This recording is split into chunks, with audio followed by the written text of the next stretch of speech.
All right. Good evening. Welcome to our Lou Criger chapter meeting. I want to take this time and thank our chapter leader, Steve Craw, for helping organizing this SABR meeting. And tonight, our speaker will be Keith O'Brien. Keith is a graduate of Northwestern University, and he has written for the Washington Post, USA Today, Political, and Slate, among other publications. And he is also a New York Times bestseller.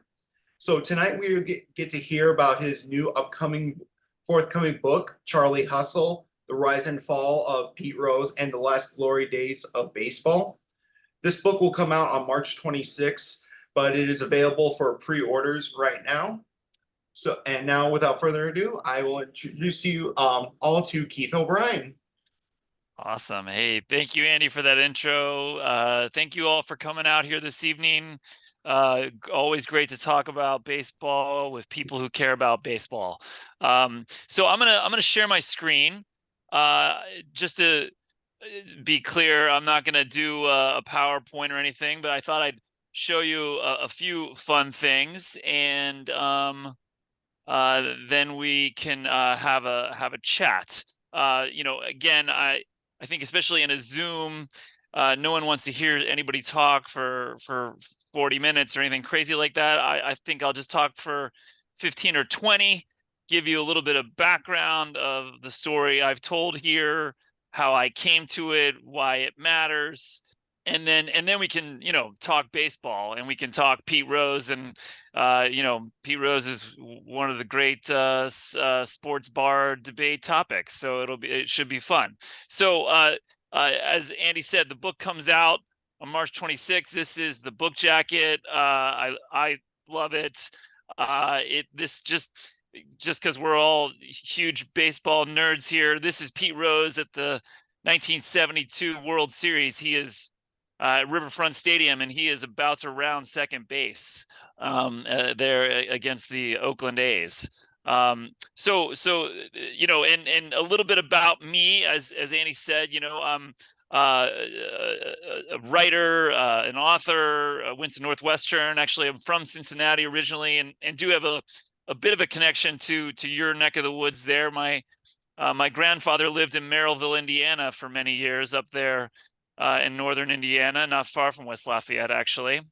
And this is my website here. You can see keithob.com. The book, while it doesn't come out till March 26th, is available for pre-order now. You can get it anywhere they sell books. You can even get a signed copy from my local bookstore here in New Hampshire. If you order through the signed copy link, I go into that store on a weekly basis, and I'll be signing books there, and it'll come to you by mail, by magic. You can follow me on all the socials. I'm here on Twitter or X or whatever they call that these days. I'm also on Facebook, of course, and I'm on Instagram if you all are. So I thought I'd start by just sharing a couple of my favorite photos that I dug up here for the book. I had obviously a number of photos to choose from with Pete Rose, and these are a few of my favorites. This one here is Pete Rose, epic Pete Rose, 1977. This is Pete at spring training. It's February 1977. That's old Al Lopez Field in the background there. Of course, Joe Morgan there. Can anyone name the third ball player in that photograph? Anybody got a guess? Is that George Foster? Great guess. It is the most common guess. George, by the way, gets it all the time. It is not George. Soto. Yes, it's Mario Soto. Great job. Great job, Todd. Great guess. Yeah, it's Mario Soto, 1977. He's not even really Mario Soto yet. He's still struggling to make the ball club. But boy, he's walking with some swagger there in the backdrop there with Joe Morgan. One of the details I love about this photo, in addition to just everything they're wearing. Pete, you get the tan line there from his uniform there on his sleeves. And of course, I think it's classic Pete Rose that he is wearing a shirt of himself. Which that's just great. So I loved this photo. This photo ran in Cincinnati Magazine in a little sort of preseason feature. I saw it in my research, and I just had to find this photographer because in order to include a photo in a book, you need to get the licensing for it. And fortunately, he was still alive, found the photo, and I just love this photo. I also love this photo here. This is Pete Rose just 1 year before that, actually just a few months before that, actually. This is October 1976. This is sort of high water mark Pete Rose right here. This photo was taken just within hours of the Reds winning the National League pennant in 1976. They now have a few days off while they're waiting for the American League to sort out who's going to advance to the World Series. And so what does Pete do? He goes to one of his favorite places in the world. He goes to a horse track in Kentucky called Keeneland Park, which maybe some of you have heard of. My favorite part about this photo is the bracelet that Pete is wearing on his right wrist there in the lower left corner. You can see it's a gold bracelet emblazoned with jewels spelling his name. Just classic Pete. And then there's this photo here, which of course is, Sparky Anderson and Pete a few years earlier. This is early 1970s, right after Sparky has been hired. And, Sparky loved Pete Rose. And interestingly, the managers he had before that did too. He was someone that managers liked, and Sparky in particular loved him. Within days of Sparky getting hired with the Reds in December 1969, Sparky named Pete Rose the captain of the Reds. The two guys hadn't even really met when Sparky named Pete captain, and it was actually controversial, at the time, and controversial into 1970 and into the early 1970s. In fact, many fans in Cincinnati thought that Sparky should have named Johnny Bench the captain. But Sparky loved Pete and really protected Pete in a lot of ways. At the time that this photo was taken, interestingly to me, Pete Rose is already gambling with bookies in Cincinnati. Not on baseball, there's no evidence of that, but he is gambling on football, on basketball, college basketball, with a very prominent West Side bookie by the name of Al Esselman, or Alphonse Esselman. And by the mid 1970s, Pete's gambling is an open secret in the clubhouse in Cincinnati. Everybody knows that he's not just going to the horse track in Kentucky. He's not just going to River Downs out there on the east side of Cincinnati. He's betting with bookies, and he's betting on sports, and he's really into it. So these are a few of my favorite photos. And I'm gonna stop the share here just so you can see me again. And just have a quick conversation about why Pete and why now and why this book. I think that Pete has lived for so long. He will be 83 years old this spring. That we've sort of, even baseball fans have sort of forgotten who he really was. And the fact is, Pete Rose was an American icon. And you, in my opinion, you cannot tell the story of baseball in the 20th century without telling the story of Pete Rose. He was there in baseball for 30 years, 3 decades. He is called up with the Geneva Redlegs in Geneva, New York, in June 1960. And obviously he's banned from baseball in August 1989.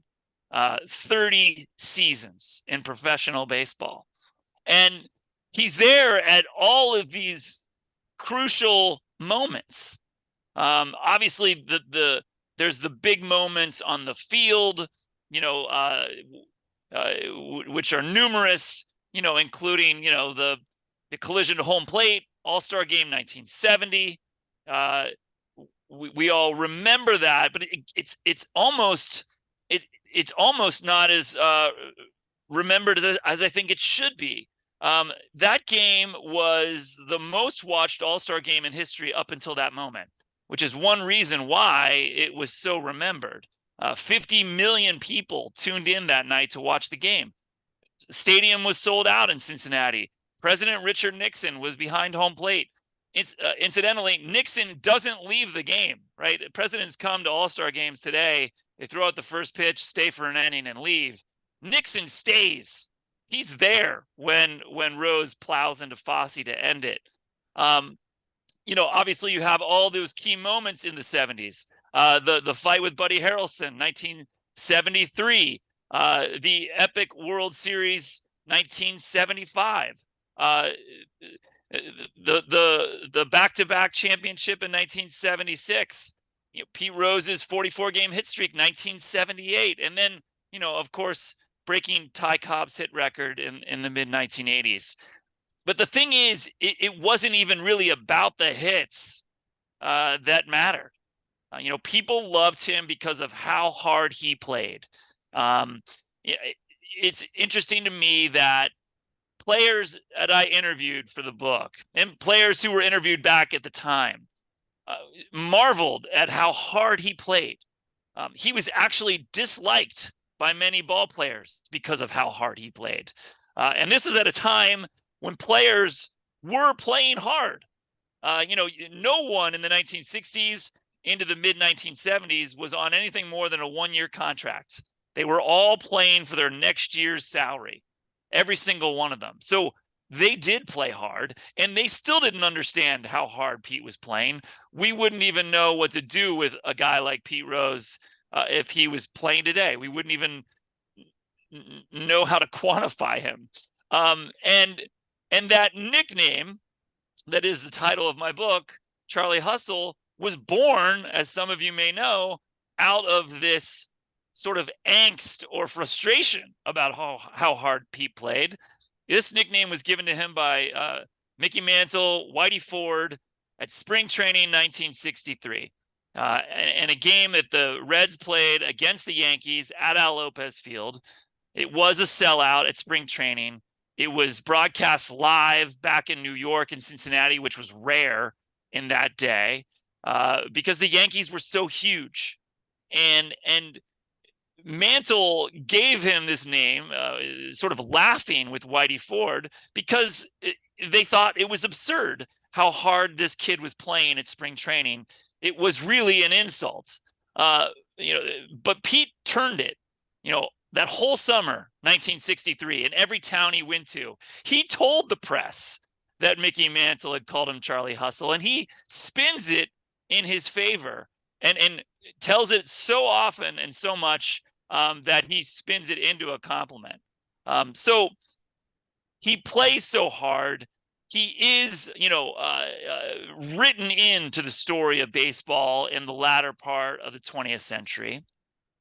And yet, as I indicated before, by the mid-1970s, Pete's misdeeds off the field with gamblers, with bookies, and with women were notorious, not just among his teammates, but among the press. People knew. And my reporting shows that as early as 1978, Major League Baseball, sometime in the spring of 1978, I don't know exactly when, but it was before the hit streak starts. So that's in June. Major League Baseball pays Pete Rose a visit to Riverfront Stadium to have a secret meeting with him in Dick Wagner's office, the president of the Cincinnati Reds. And the topic is Pete Rose's gambling debts. They're worried about what he's doing. but it doesn't come out. It's not written. It doesn't make headlines. It's only 11 years later when these allegations do make headlines, and I think that's for two reasons, really. The first is, in the late 1970s, sports writers, for the most part, protected and shielded players from the truth, and told fans the stories that we wanted to hear. I need to say that, in a great many ways, it still happens today. But by the mid 1980s and certainly late 1980s, that has started to change. The cozy, beat writers that followed the team and became friends with the team are not really, is there as much anymore. You now have ESPN, CNN, Sports Illustrated has an entire team of reporters dedicated strictly to investigations. And it's when Sports Illustrated gets a tip about Pete Rose's gambling and begins to dig in that baseball itself also decides to dig in. And they have to at this point, because one thing that really is true about this time window, 1960 and 1989, is baseball really does change from becoming this, unpolished national pastime, very raw and rough around the edges, to a very corporate, modern, multi-billion-dollar sport. And in that new world, Bart Giamatti, Fay Vincent, Peter Ueberroth can't sit on their hands when they have these kind of allegations floating around. They've got to investigate, and that's when everything unravels for Pete. So he's important to the story of baseball. I think that importance is in a great many ways forgotten, and I just talked about how the world changed. Well, the world has changed again. I mean, Ed mentioned it a minute ago. We are now gambling legally on sports in most states. In many places, you can do it on your phones. You can do it at the ballpark or right outside the ballpark. In this new world, no one knows where things are headed. We wagered legally on sports $100 billion last year. Just to put that in context, that's enough money that if we had pooled our money instead of wagering it on sports, we could have bought every single major league team and still had about $30 billion to play around with. Just 10 days ago, we wagered $23 billion on one game, on the Super Bowl. This is, just an unprecedented torrent of cash that's been unleashed upon the landscape. And, what better time to revisit the story of one of our most notorious gamblers than now? And then I guess in conclusion, why this book? Again, we're all baseball fans here. We're all baseball enthusiasts. We all know more, than the average person. And so, many of us know the Pete Rose story in broad strokes.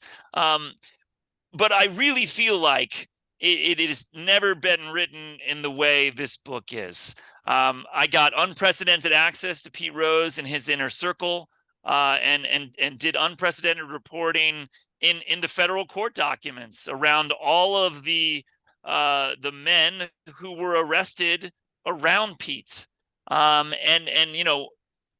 Through that lens and interviews with dozens of other major league ball players, 2 former commissioners of baseball, 3 different men who placed Pete's bets on baseball, John Dowd and his entire team of investigators.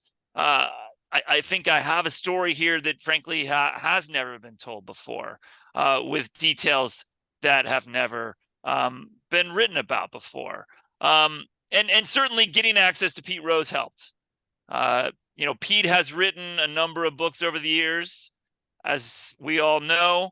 Of course, those books, as with many memoirs, are pretty self-serving. And so to have the opportunity to talk to Pete and ask him questions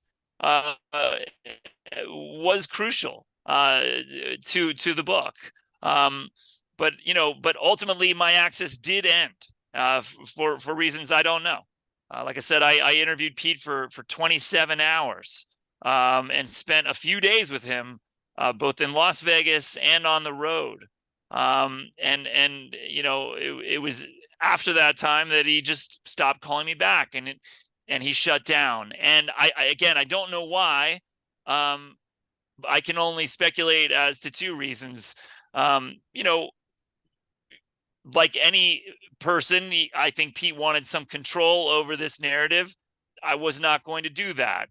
This is and was always going to be a work of history, a work of journalism.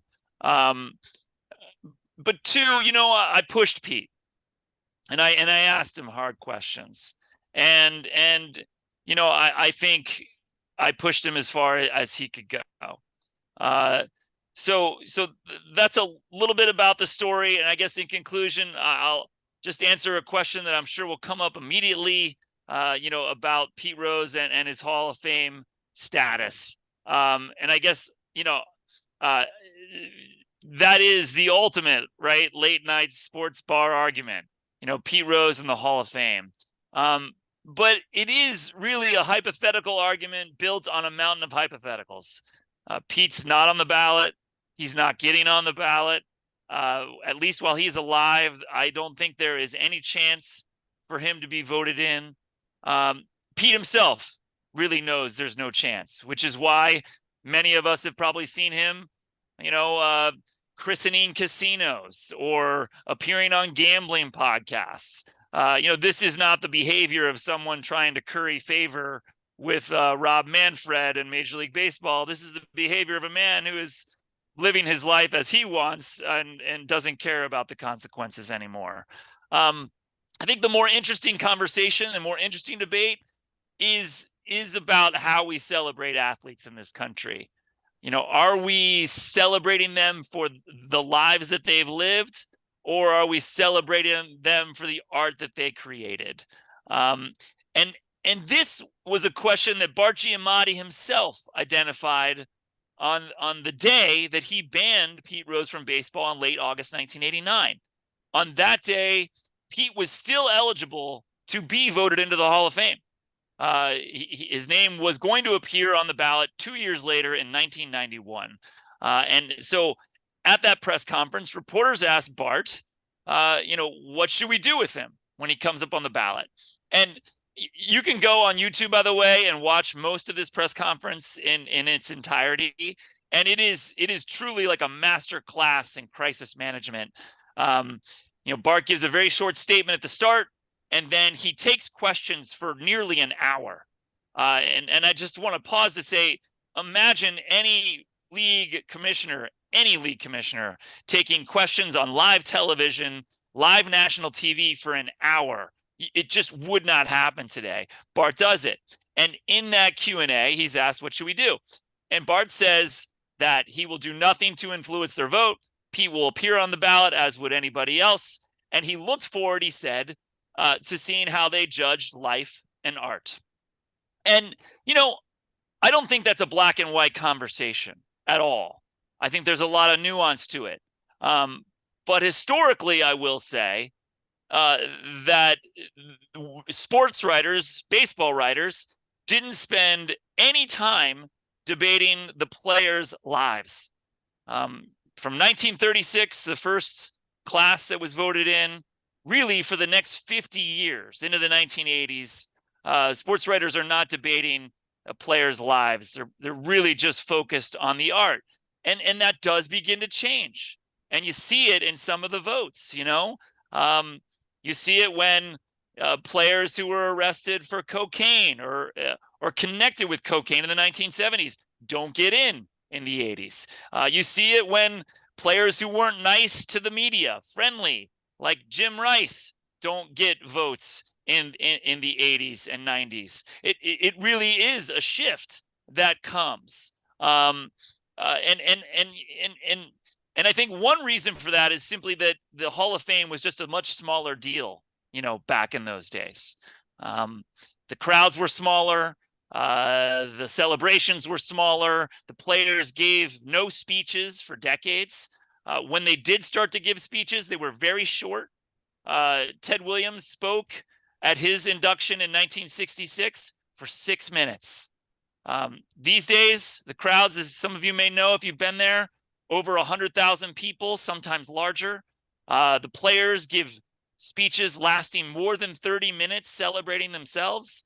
And in this kind of world, with that kind of adulation, we cannot, and the hall cannot tolerate players being voted in who have lived difficult lives, let's say. But I will submit in conclusion that if the qualifications for our Hall of Fame, any Hall of Fame, be it baseball, football, any of them, is to be a good person, then I think we're going to have some very empty Halls of Fame. And with that, I'd be happy to take any questions you might have and talk about Pete Rose.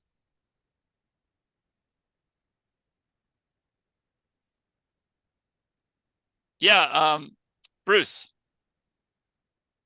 I'll kick it off. I've been wrestling with this debate on Pete Rose for an awfully long time now. It really got kicked off for me a couple of decades ago. He was on the old baseball card circuit, so to speak, and I work front facing retail, so for a long time I worked in malls, and there was a high end memorabilia store in one of the malls that I worked in. And lo and behold, who's hanging out one day wanting to sign autographs? Pete Edward Rose. So I happened to be a day off of mine. I had my son with me. We were walking through the mall and I stopped dead and I'm like, that's Pete Rose. And I'm trying to explain to my son, who's like this tall, who Pete Rose is. Out comes some dude who stood about 8'9", weighed about 1.5 million pounds, and gets right in front of me and says, "What you doing?" What? I'm like, I just saw Pete Rose. I'm explaining to my son who Pete Rose is. And he's, you gonna buy something or what? So there's Pete Rose's motivation right there. Now, granted, money rules the world. I work for money. I like food. But that was appalling to see that. And this was after he was banned from baseball. That was appalling to see that this dude didn't even want me telling my son who he was without buying something. And then you move along through time and you find that other things come out about Pete Rose and the things that he's done over the years. I'm not going to start stating things. Go out and take a look on Google. You'll see exactly what I'm talking about. I do not want to say it on a recording. Yeah, well, it's in the book, but keep going. Well, okay. So it's in the book. There you go. He's had dalliances with underage women. It's documented, it's proven. How he has stayed out of the slam for that, I'll never know. But as far as I'm concerned, it's not just the gambling problem that has kept him out of the Hall of Fame. Things have come out over the years, and he has proven to be downright dirty and has no space in Cooperstown. He can sit in a sidewalk in a corner and sign autographs for 20 a clip, all he wants. He can buy a ticket to go in. Who else is it that is? Oh, it's Robbie Alomar, right? Yeah. Yeah. Robbie Alomar's plaque should be taken down as well, just for the same amount of thing. He's in the same boat with Pete Rose. There is no denying that Pete Rose was a spectacular baseball player. There's no denying that he would, race through a dude to score a run. It's on videotape.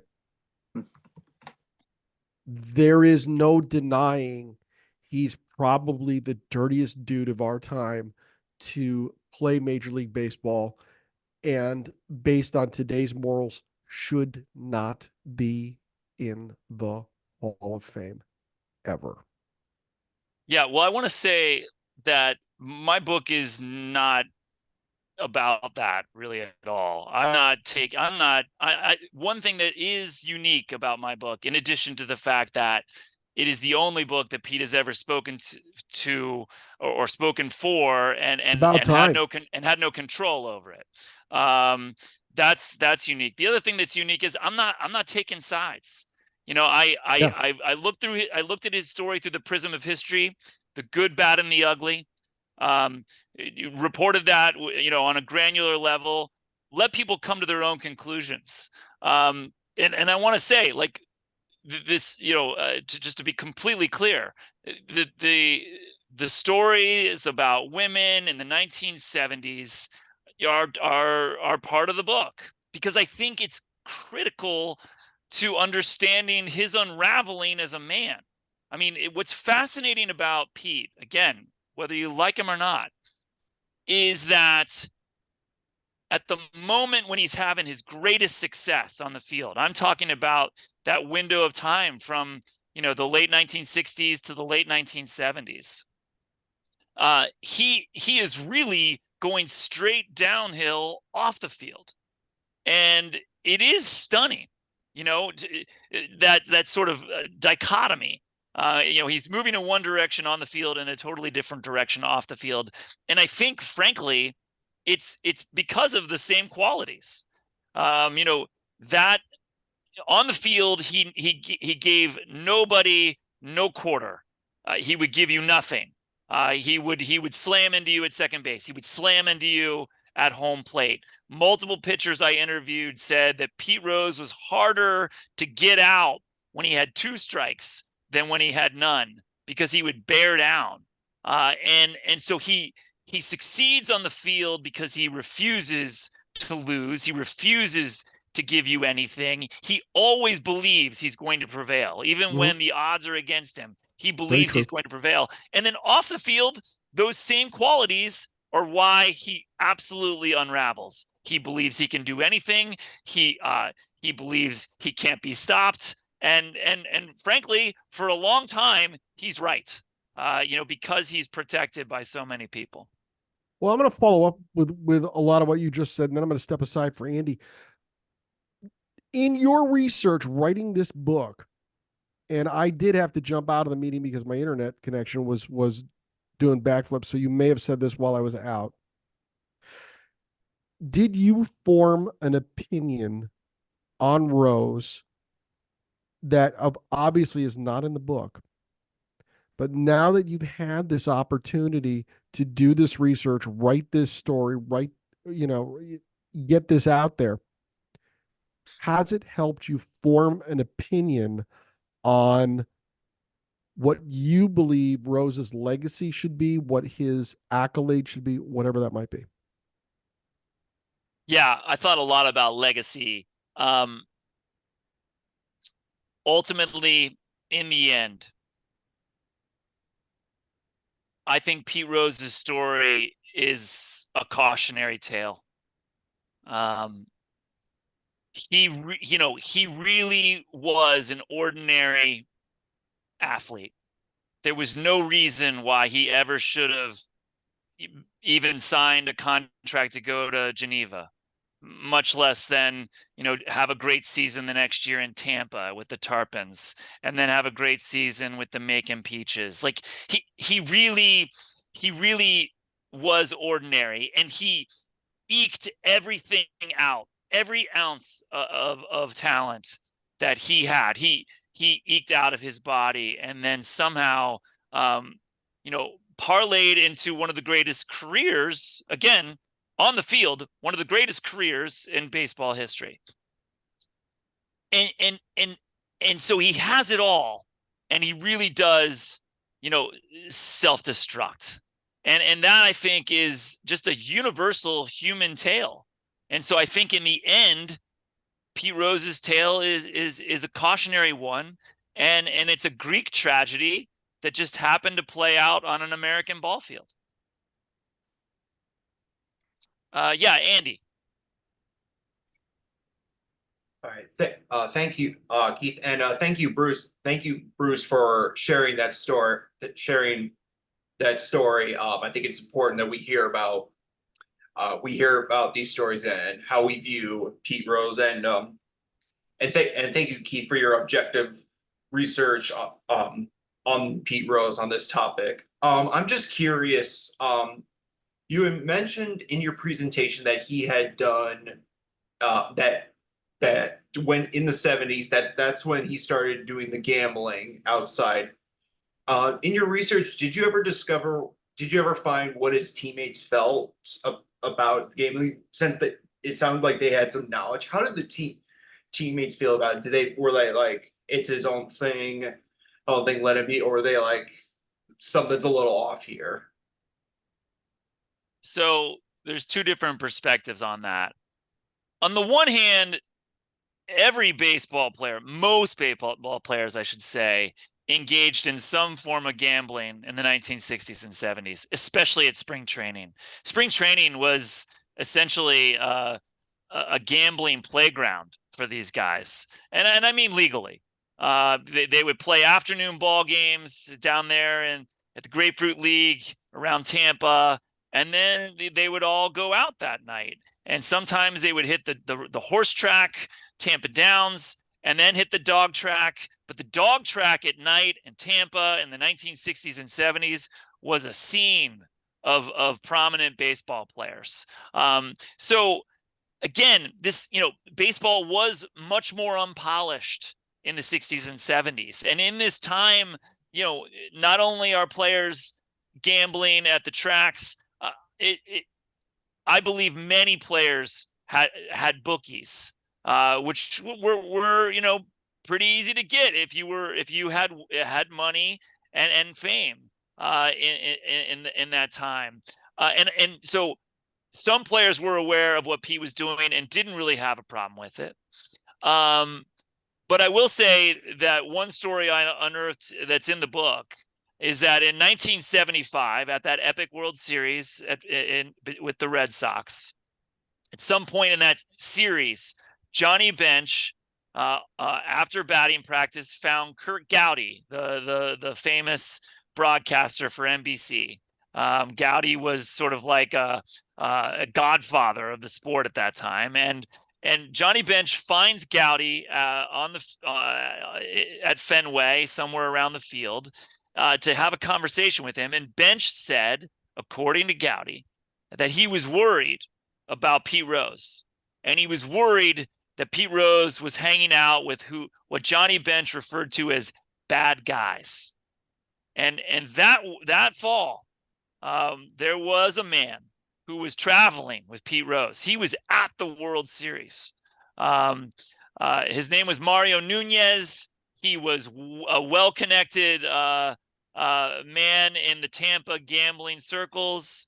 And I don't know if Mario Nunez at that time was placing Pete's bets on sports, but I believe it was Mario who Johnny Bench was worried about. So it cut both ways for sure. Yeah, Mark, I saw you had your hand up. Thank you very much. It was very fascinating tonight. I just had a couple questions about the book. Considering I'm from Canada, I just want to make sure that the book is going to be released on March 26th in Canada. And Yes. second of all, I believe it's called different in the US than we call it. It's if it's going to be released on an e-reader, I believe you guys call it EPUB and Mobi. Yeah, it'll be an e-reader, Kindle, audiobook, any way you consume books. You'll be able to get it that way. Yeah. Awesome. Great. It was a great talk tonight. Thank you very much. Oh, thank you, Mark. Yeah, Ed, you had your hand up. Yeah, one of the things, and it's kind of a little bit of a follow-up on Andy's question. You talked to a number of Pete's teammates as well as Pete. Who was he close to as a teammate on the Reds? I mean, you mentioned Johnny Bench, and I know there's been some public discord between them, but seems to have abated somewhat. But were there some players that he really was close to? Yes. So I do think the animosity between Bench and Rose has abated to a certain extent, although Bench would not speak to me for the book. And I was told through back channels that Johnny Bench is done talking about Pete Rose. He was, based on my reporting, closest to Joe Morgan and Tony Perez, and is still quite close with Tony. But was close with Joe up until his death. Those three were quite close. And at times, in my interviews, it's hard to know if you're getting the whole story. If you're interviewing Tony Perez about Pete Rose, is he telling me how he really feels? I don't know, So one thing I started to do again, and we all can appreciate this again as baseball enthusiasts, is I would just go pull the rosters from every year. And sometimes the most interesting interviews were not with the star player, not with Larry Boa or not with Tony Perez, but with the guys who were further down the pecking order, but were still there, still around the batting cage, still on the plane. Many of those guys haven't talked to Pete in decades, but they were there. They have memories too. And sometimes those guys were very interesting interviews. Yeah, it is interesting. Thanks for those comments. I mean, I'm a lifelong Reds fan, and that's three very, very different personalities as far as what I know. I mean, I've heard some criticism of Joe Morgan as being prickly and a little bit of a guy with a chip on his shoulder. Perez tends to come across as an extremely likable guy who would be I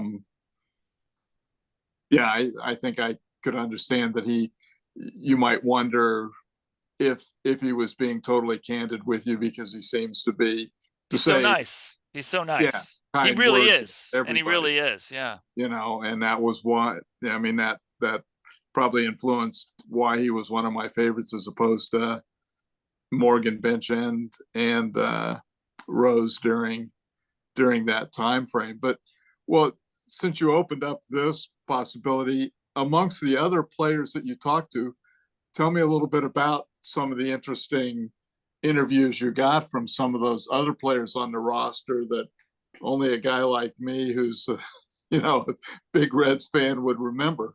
Yeah. I mean, two come to mind right off the top of my head. I had a great interview with Dave Collins. Again, Dave Collins, now that's a deep cut, right? It's a baseball deep cut right there.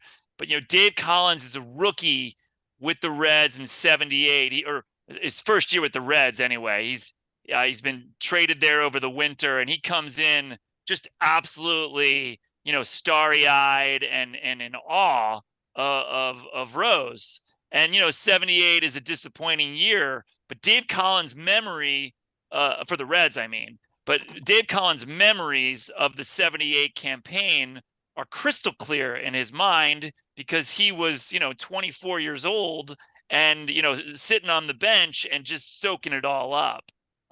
Incredible interview, Dave Collins. Another one that comes to mind, again, somewhat of a deep cut, Bernie Carbo. Carbo, of course, is a rookie with the Reds in 1970, so he's there, in that first World Series season.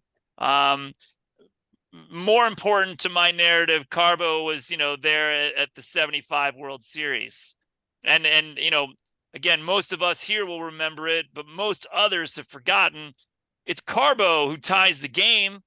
Carlton Fisk doesn't get his moment, and arguably Carlton Fisk isn't in the Hall of Fame if Carbo doesn't hit his 3-run home run in the 8th. And Carbo's stories from that series were just amazing. And Carbo loves Pete Rose. Again, one fascinating part about the research here and the reporting is I would do an interview with someone who really dislikes Pete Rose and really, dislikes him for personal reasons or because of his gambling or because of his lies or whatever. And I would get off the phone and I would feel all of that. And then you interview someone who loves Pete Rose for whatever reason, and you get off the phone or you leave the interview and you feel all that. And Bernie Carbo loves Pete Rose. And one story that I'll share, just because it's so great, is that as some of us know, Bernie Carbo struggled with addiction himself. He's been very public about that, and it sort of crushed his career. And he flames out. And the 1970s just fritter away, and by the 80s he's out of baseball. He's careening toward an early death, and Carbo saves himself. He gets help and he goes to rehab. And Carbo comes out of rehab in Florida around 1991. And who's in Florida in 1991 also rebuilding his life? Pete Rose on a radio show in Boca Raton. And sometime that winter, there's some kind of Reds fantasy camp. And Carbo shows up there, as he told me, with a sack of old baseballs. They're not pearls. They're not clean. It's just what Carbo has. And he comes there asking guys to sign him because he's going to sell them. He's trying to rebuild his life. He's trying to make some money, not to feed his addiction. Carbo's clean and still is today, but he needs to rebuild. And Carbo told me that at that fantasy camp, which included not just Reds players but many other former major leaguers, that some guys weren't interested in helping, and some guys just blew him off because who the hell was Bernie Carbo anyway? But when he went to Pete Rose and he asked him to sign the baseballs, these old dirty baseballs, Rose sent a clubhouse attendant back into the clubhouse, and the guy came out with 24 clean, brand new baseballs. And Rose signed them for Carbo. And Carbo was now feeling bad. And so he told Rose, he's like, I'm sorry, dude, I'm going to sell these. And Rose said, that's fine, man. That's fine. And Carbo's never forgotten it. Carbo's never forgotten it.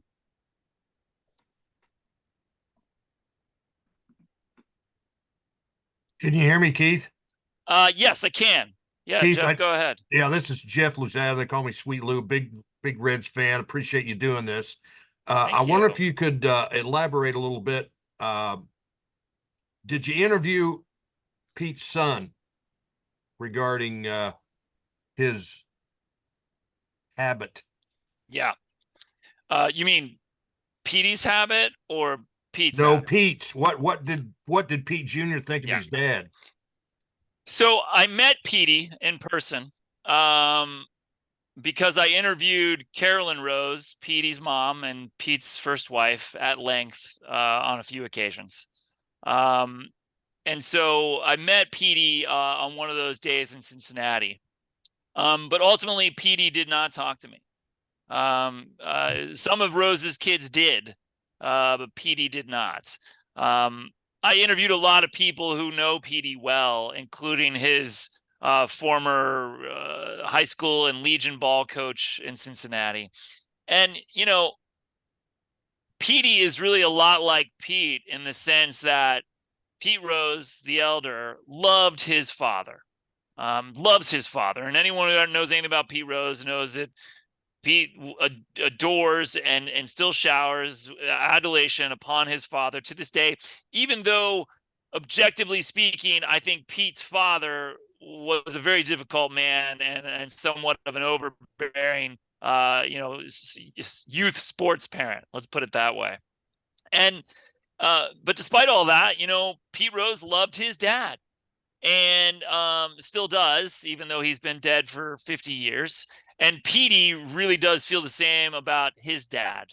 And so I don't know. Again, I don't know why Petey didn't talk to me, but he did not. Todd, you have a question. Thanks, Keith. I'm really looking forward to your book. I pre-ordered it a couple weeks ago. Awesome. Thank you. I'm a rhetorical critic, not a reporter. I read media messages, so I don't do the reporting. I just read what's printed about people. I've been studying Pete Rose for about 20 years. I presented on him at the Baseball Hall of Fame about a half dozen times. Ed's been at several of those over the course of the years. Awesome. Your reading really resonates with me. What you've said about some of the things that made Rose great were the same things that made him incapable of admitting what he did, and how he really represents the best and the worst of the American dream. So a lot of things I hear you say really fit with what I think I see in Pete Rose as well. One of the things I've done is read or analyze most of Rose's autobiographies. And in each one, he sort of represents himself. You said you talked to him a lot here. I'm curious, without giving away too much of your book, what you saw, who's Pete Rose now? What was his motive? What is his angle? I don't mean that in a real pejorative, negative sense, but each of his major books, 1970s, Pete Rose Story, 1989, My Story, 2004 is My Prison Without Bars, the most recent one of Charlie Hustle. They all kind of have a different Pete Rose, and I'm curious who he is now. Yeah, great question, Todd. So one thing, again, for all of us here who like to write and like to report about baseball, one thing I've learned over the years as a journalist is when you interview famous people who've been interviewed a lot, they tend to tell the same stories. You know, they go back to the same story. You ask them about a such and such time or a such and such game, and then they tell the same story. And that's fine. That's good. But the trick is always to try to get them to expand on that, or to go down an alleyway that they haven't gone down before. And so that was one of the things I was always trying to do with Pete is, okay, let's talk about the 75 World Series, but then let's try to go in this other direction and explore rooms that haven't been opened before. And I will say, you know, again, for all of his reluctance and ultimately his willingness to not call me back, Pete did talk about things that he hasn't talked about before, you know, about when he started using bookies and why he started using bookies and how that made him feel. You know, and so and I appreciate that. But as to who Pete really is, I agree with you. I think the autobiographies are each a little bit different, and there's a reason for that. They weren't really written by Pete. They were written by you or me or somebody who did a bunch of interviews with him and then packaged it and then sent it to him to do some edits, right? And so that's a reason why they would all be a little different. I think Pete today, and that's the one sense I do know him, because I sat across from him at a table and I was with him on the road for a while. Pete today is, I think, can still be a prickly character. You know, there was the story mentioned earlier tonight by Bruce about, you know, an interaction with, you know, someone at a signing thing that went sideways. You know, I saw things like that. I also saw a guy who would stop his lunch and, you know, take photographs of people, talk with people at length. He would sometimes ask them questions about themselves. I think, though, today, Pete is like a lot of older folks or any aging person. So we're all in that category. You know, I think he's doing a lot of reckoning as much as he can.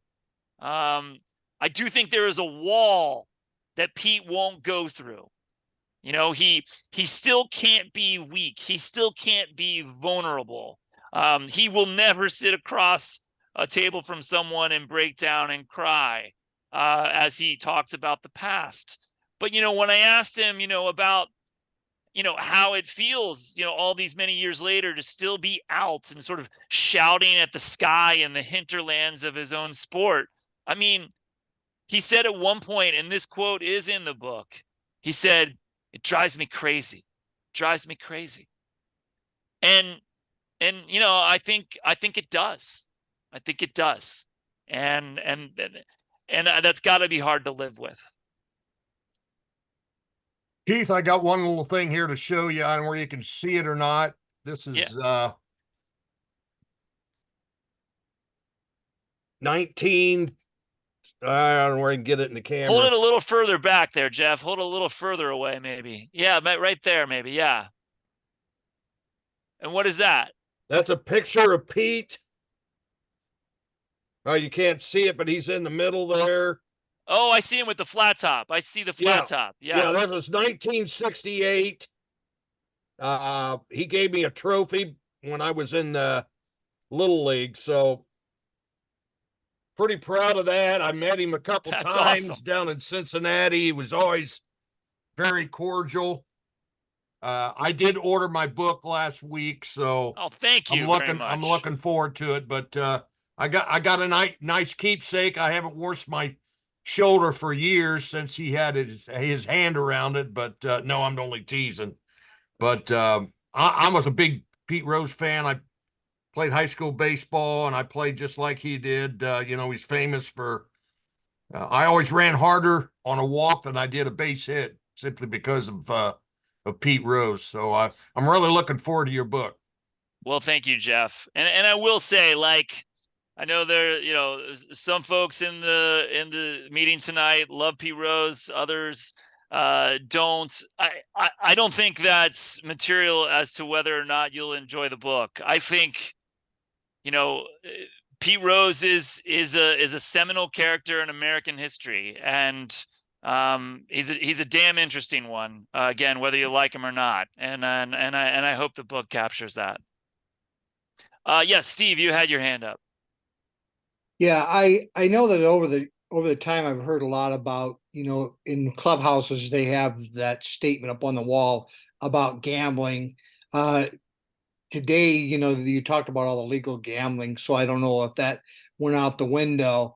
There's morals clauses in contracts. I don't know if Pete Rose ever had a morals contract in a contract that he signed. I know people want to keep him out of the Hall of Fame for morals reasons, and some people, I think of something a guy I worked with many years ago, a good friend of mine, who talked. I have to have a warm fuzzy.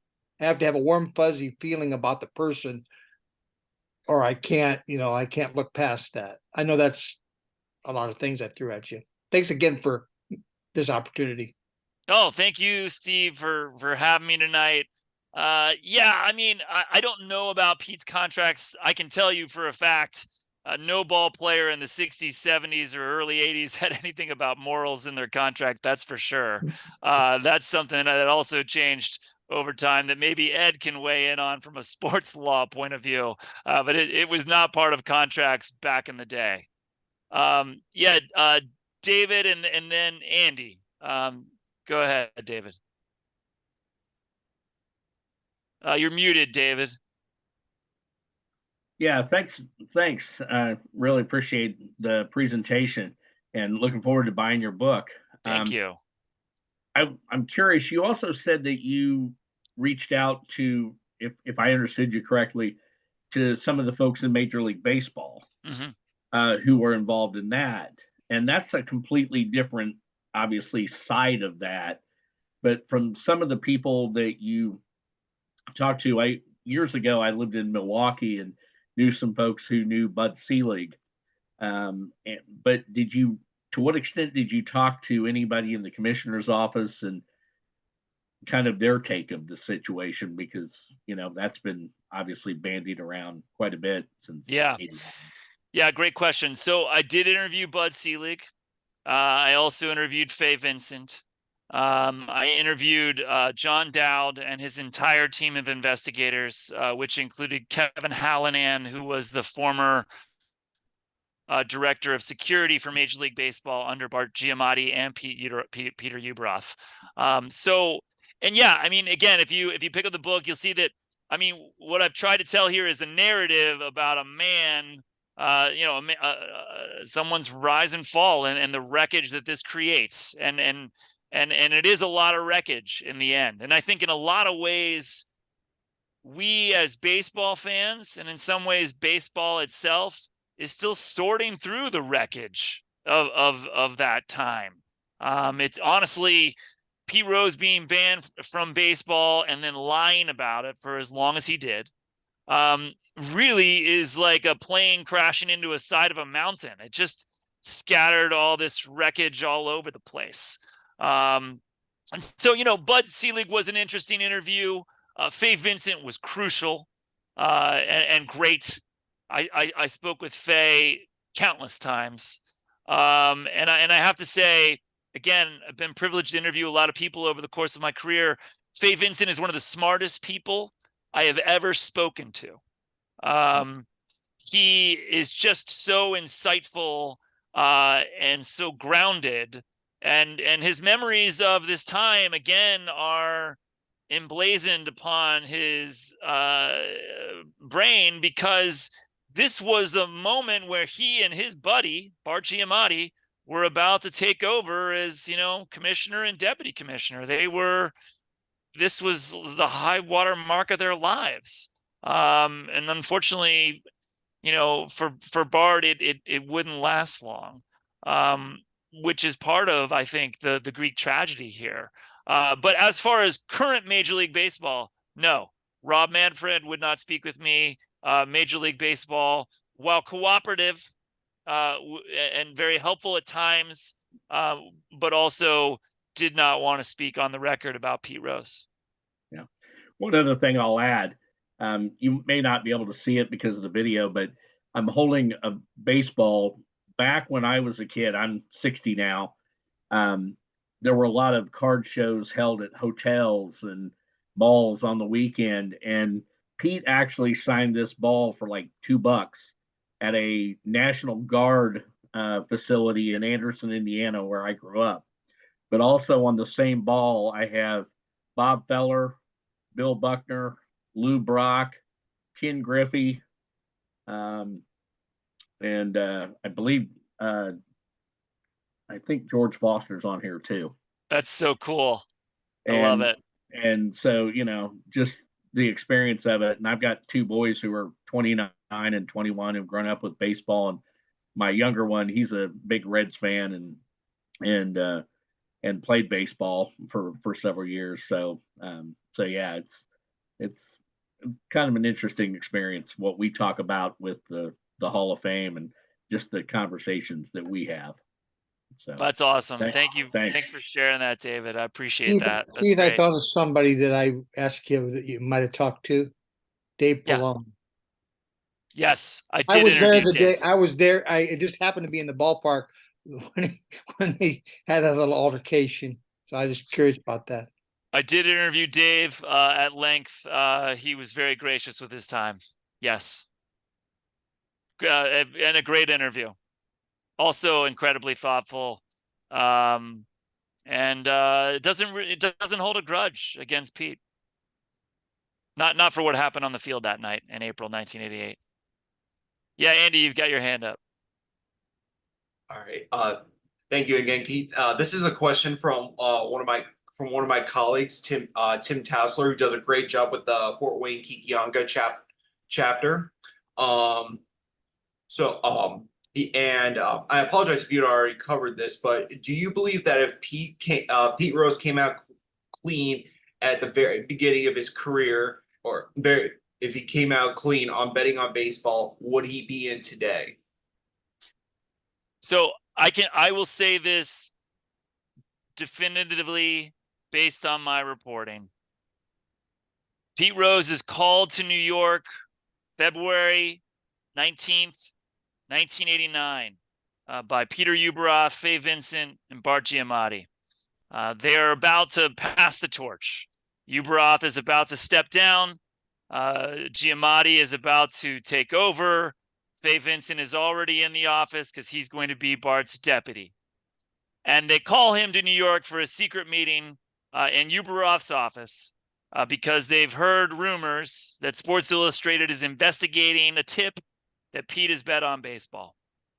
And based on my reporting and my interviews with people who were there, if Pete had come to that meeting that day and told the truth and said, yes, that he had bet on baseball and he had bet on the Reds and that he had a problem, that Bart Giamatti, Fay Vincent and Peter Ueberroth would have done everything in their power to save him. And I don't mean that he wouldn't have not been suspended or anything like that. I mean save him as a person. One thing we've forgotten, and again, with the passage of time, with the caricature that Pete has become of himself, we've forgotten that this was bad for baseball in 1989. This was not a scandal that baseball wanted. Bart Giamatti didn't want this. This consumed his entire tenure as commissioner. Peter Ueberroth didn't want to hand it off to Bart. Again, based on my reporting, Ueberroth wanted to do with Rose as he had done with some of the cocaine guys a few years earlier.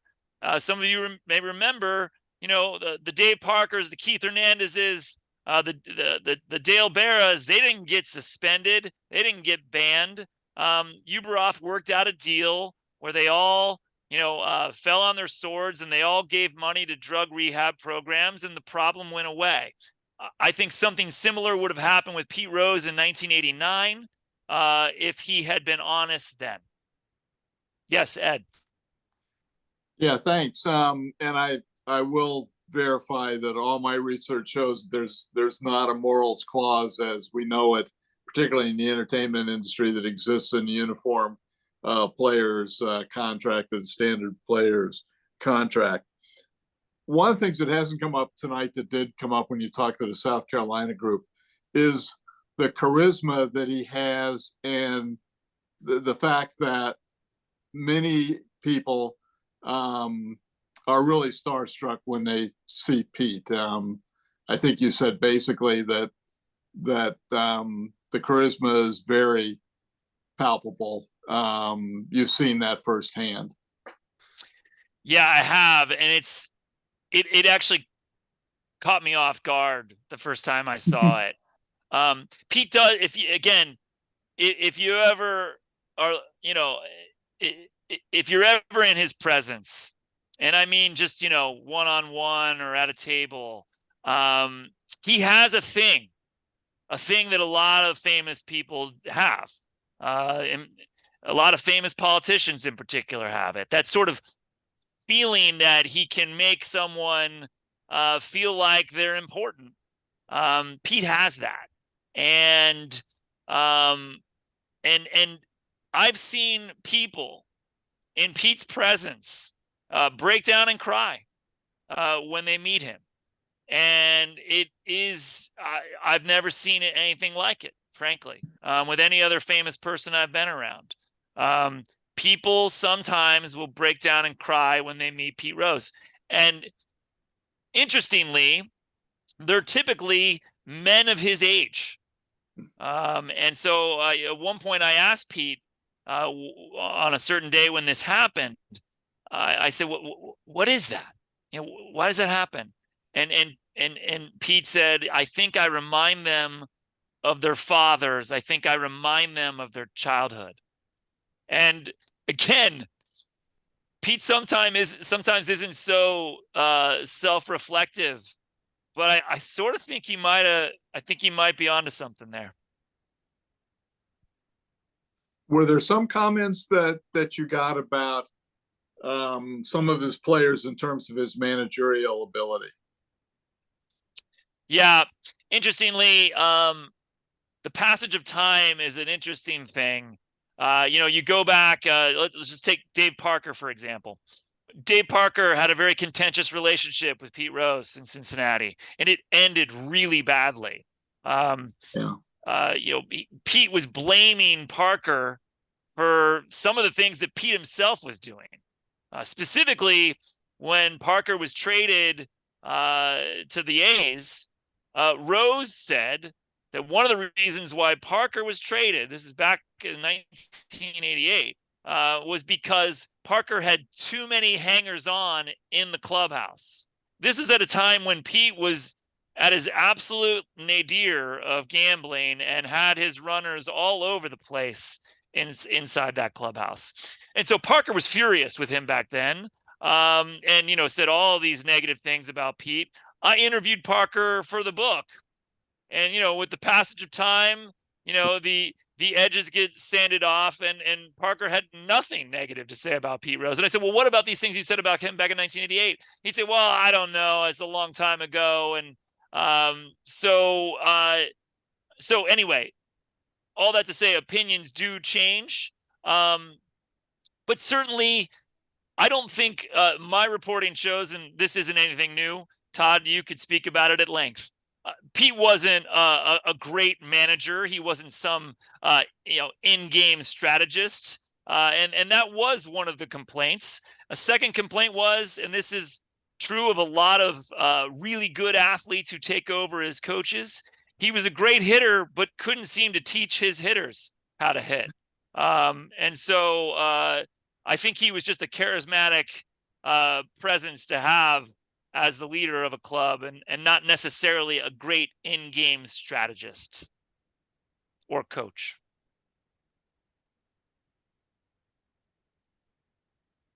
Parker, I'd add that in Parker's autobiography, Cobra, from a few years ago, he has nothing but positive things in that book to say about Rose. And even the opening of the book is like a letter from Parker to Rose, apologizing for not being there when the hit record was broken because Parker had to go to the cocaine trials. And Yes. That's how you even framed the opening of the book, if I recall that correctly.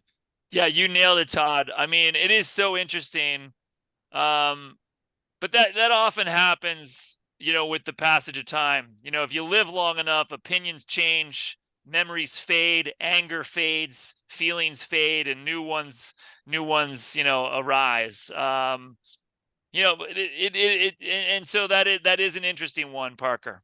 It really is, because they ended their tenure together in Cincinnati on really bad terms, about as bad as it could get.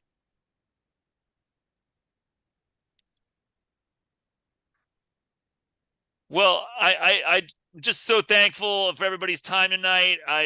Great conversation, great questions. So great to meet you guys, and Ed, see you again. I know some of you said you pre-ordered the book already. I do want to say, if you have, please email me. And I with your mailing address.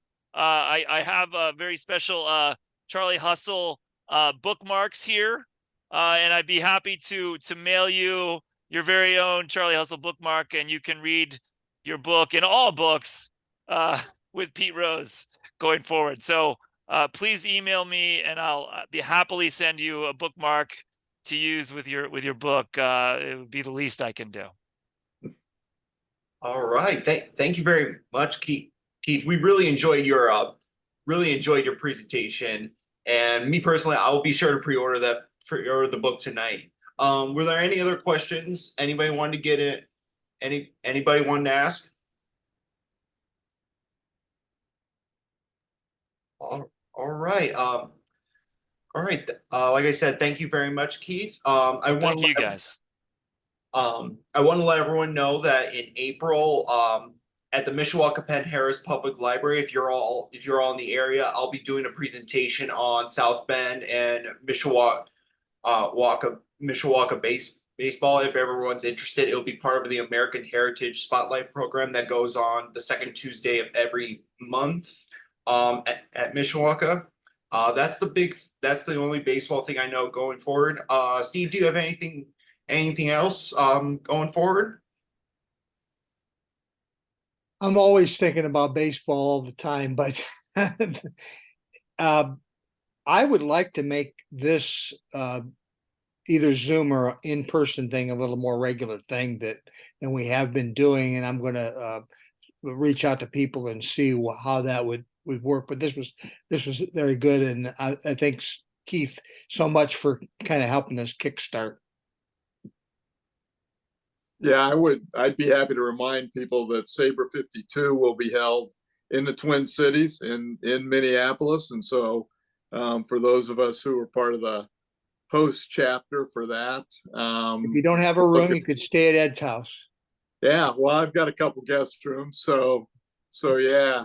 Although there's so much fun activity late into the night at the conference, like the baseball card pack rip thing and stuff like that I might actually spend a few few evenings downtown, so I don't have to travel all the way back to my home in the suburbs. But we think it's going to be a real great event. So we hope people will come. Do you plan to be there, Keith? Yeah, I'm still looking at it, just with my family schedule and everything, but I'm hoping to be there. Yeah, I am, and hoping to have a book table there. So hopefully that'll come together. When it was in Minnesota a few years back, I don't know what its situation is now. There was a bookstore and there was an event there. It was within walking distance of the hotel. I don't know if they got anything like that planned. That's there a good was idea. a I Barnes should and look into that. Noble. Yeah, there was a Barnes and Noble right near the Hilton, there. but I think there's been a lot of change in downtown, just as maybe it has been in a number of other cities.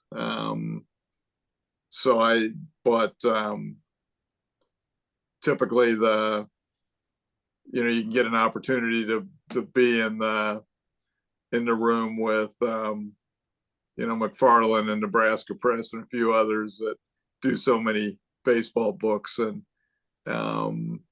if you have a table there, Keith, it'll definitely attract attention. That's where I met Gary Mitchum from McFarland years ago, was right that situation. Keith, do you have something planned to be in Cincinnati after the book is released and at their museum? And I mean, that museum is really one of the better ones that any major league team has.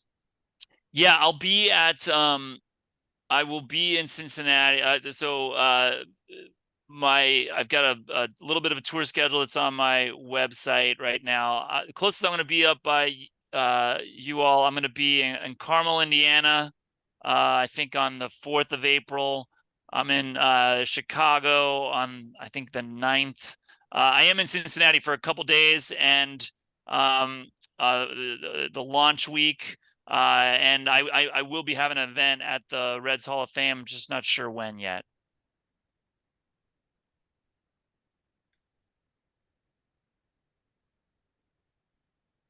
What is your website and what's that email address, Keith? Yeah, sure. So the website is keithob.com, keithob.com. And my email is KOB. I'll just put it in the chat so you all have it. But it's kob.story@gmail.com. And yeah, feel free to email me, and I'll get your bookmark in the mail. And it'd be great to connect with you all anyway. Really great conversation here tonight. Love the questions, love the knowledge. That's one thing I just love about doing these talks with SABR groups. I mean, I don't profess to know everything about Pete Rose or know everything about baseball, and oftentimes I'm learning things from these meetings as well, and certainly did tonight.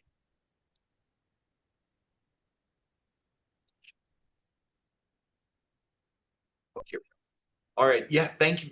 Thank you again. Thank you again, Keith. This was really a lot of fun, and we had a lot of great conversation. So I'm gonna go ahead and stop the recording and ring. Hope everyone has a good night.